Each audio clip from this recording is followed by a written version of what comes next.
गहरे जंगल में एक छोटी सी गौराया अपने बच्चे के साथ रहती थी। हर दिन वह भोजन की तलाश में जाती थी और अपने बच्चे को खिलाने के लिए लौटती थी। उस दिन भी सुबह जल्दी गौराया ने अपने बच्चे से कहा, मेरे प्यारे, तुम यहीं रहो, मैं तुम्हारे लिए जल्दी से भोजन लाऊंगी। बच्चे ने मासूमियत से चहचहाया, माँ कृपया जल्दी आओ, मुझे बहुत भूख लगी है। गौरैया ऊंची आकाश में उड़ गई, लेकिन उस दिन मौसम अजीब था। ऊपर काले बादल छा गए, बिजली चमकी और हवा जोर से चली। पूरा जंगल सन्नाटे में डूब गया। ऐसा लग रहा था जैसे एक बड़ा तूफान आने वाला हो।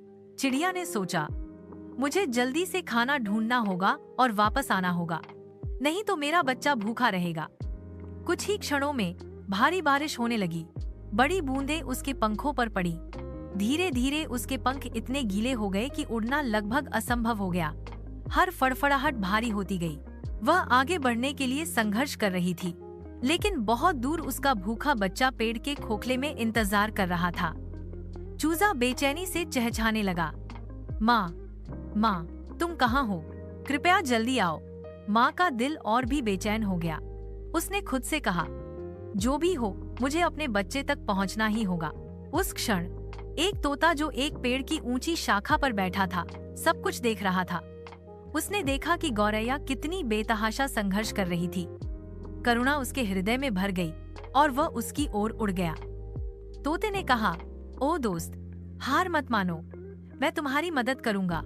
मेरे साथ उड़ो, मैं तुम्हें सहारा दूंगा।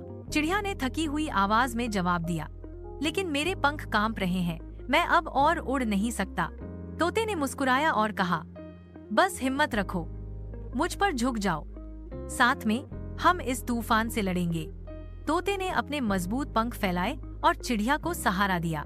अब वे दोनों एक साथ उड़ रहे थे, बारिश और तूफान का सामना कर रहे थे। बिजली चमकी, हवा गरज रही थी, लेकिन गौरैया अब अकेली नहीं थी। उसे विश्वास था कि तोता उसे अपने घोंसले तक पहुंचने में मदद करेगा। कुछ संघर्ष के बाद अंत में दोनों पेड़ के खोखले स्थान पर पहुंच गए। नन्हा चूजा खुशी से चहचहाया। माँ ने तुरंत अपने भूखे बच्चे को खाना खिलाया और उसकी खुशी की आवाज जंगल में गूंज उठी। बच्चे ने अपनी मासूम आवाज में कहा, धन्यवाद माँ, और धन्यवाद चाचा तोता, आपके बिना मेरी माँ कैसे वापस आती? तोते ने मुस्कुराते हुए कहा, यह सच्ची दोस्ती है। एक सच्चा दोस्त केवल कठिन समय में ही जाना जाता है। धीरे धीरे बारिश रुक गई। दोनों पक्षी शाखा पर बैठे मुस्कुरा रहे थे। जीवन की ध्वनियां और चहचहाहट एक बार फिर जंगल में लौट आई। नैतिक, मुसीबत के समय में जो आपके साथ खड़ा होता है, वही आपका सच्चा दोस्त होता है। चाहे कितनी भी बड़ी चुनौती हो, एक सच्चा दोस्त हमेशा आपकी ताकत बनेगा।